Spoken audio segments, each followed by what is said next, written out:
Pada tahun 2018, tepatnya di Bandung, Jawa Barat, angka kematian meningkat yang disebabkan oleh asma.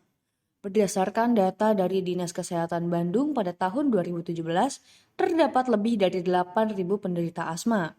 68 diantaranya meninggal dunia, sementara pada 2018 angka pengidap asma meningkat menjadi 12.000 kasus dan 120 diantaranya meninggal dunia. Seperti yang kita tahu, asma adalah penyakit kronis pada saluran pernapasan yang ditandai dengan sesak.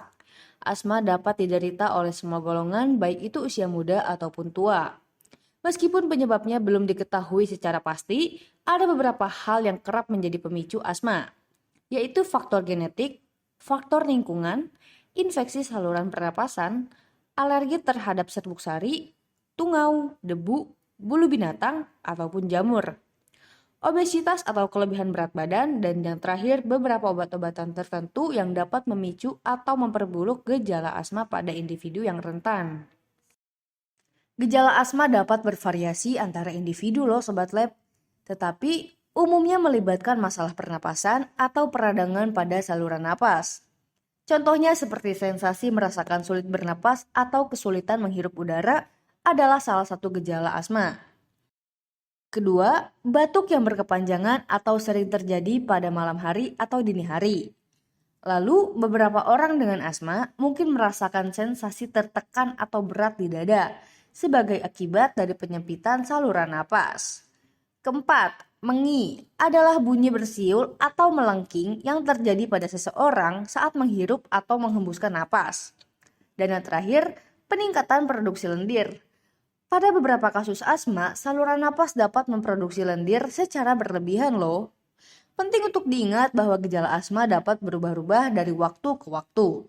Gejala dapat memburuk atau mereda tergantung pada faktor-faktor. Namun beberapa pengidap asma biasanya menggunakan inhaler untuk pengobatan yang cepat dan efektif. Berdasarkan bentuknya, inhaler untuk mengobati asma terdiri dari dua jenis. Sobat Lab, perhatikan baik-baik ya. Yang pertama, inhaler dosis terukur atau meter dose inhaler. Kita bisa menyebutnya dengan MDI. Untuk inhaler yang satu ini, Sobat Lab cukup memasukkan inhaler ke dalam mulut dan katupkan bibir dengan rapat pada corong. Tekan inhaler satu kali, lalu tarik napas melalui mulut secara perlahan. Yang kedua adalah inhaler serbuk kering atau dry powder inhaler. Kita bisa menyebutnya dengan DPI. Inhaler asma ini berbentuk serbuk kering, supaya obat dapat langsung masuk ke paru-paru. Sobat Lab harus menghirup serbuk ini dengan cepat dan kuat. Inhaler ini biasanya tersedia dalam 1 kali hirup. Namun jika dibagi berdasarkan jenis obat asma yang terkandung di dalamnya, terdapat 2 tipe inhaler asma. Yang pertama, Leliver inhaler, merupakan jenis yang berfungsi untuk meredakan gejala asma. Inhaler ini mengandung albuterol atau bisa juga disebut dengan Ventolin inhaler. Biasanya warna dari inhaler ini adalah warna biru. Yang kedua, ada Preventer inhaler. Berbeda dengan Ventolin, Preventer inhaler ini mengandung kortikosteroid. Inhaler asma ini biasanya berwarna coklat, merah, atau jingga dan bisa digunakan untuk keperluan pencegahan asma. Menentukan inhaler untuk asma yang paling baik tidak semudah membalikkan telapak tangan ya Sobat Lab. Ada banyak hal yang perlu diperhatikan. Tapi Sobat Lab tahu nggak nih, bagaimana inhaler memiliki dosis yang tepat untuk 1 kali semprotnya? Kira-kira apakah ada alat ya yang bisa mengukurnya? PT Andaru Persada Mandiri sebagai distributor alat laboratorium memiliki solusi atas kebutuhan instrumen farmasi dan farmakologi di laboratorium Anda. Copley adalah salah satu brand busa yang mungkin bisa Anda pertimbangkan.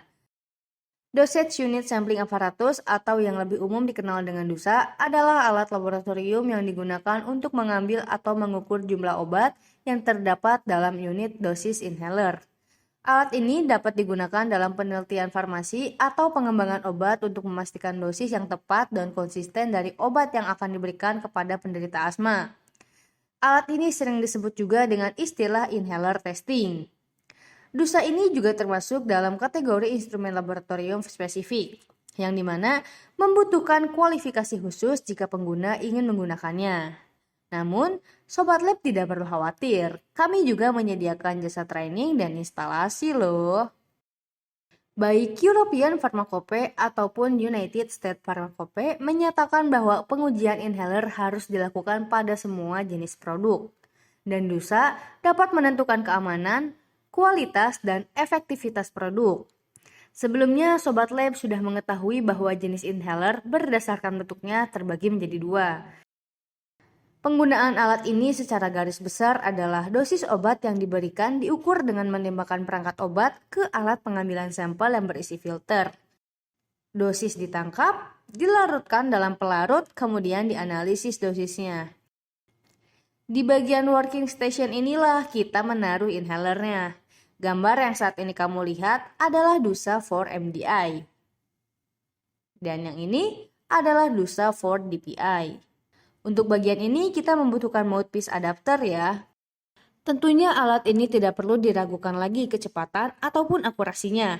Dan juga sudah memenuhi standar regulasi Good Manufacturing Practice. Kami sangat terbuka untuk berdiskusi bersama Sobat Lab tentang alat ini jika kamu memiliki beberapa pertanyaan. Silakan hubungi CS kami melalui WhatsApp pada nomor 087777 277740. Jual alat DUSA ke daerah Bangka. Di sepanjang jalan banyak penjual semen. Kalau kamu setelah nonton ini jadi suka, jangan lupa share, like, and comment. Sekian dan terima kasih.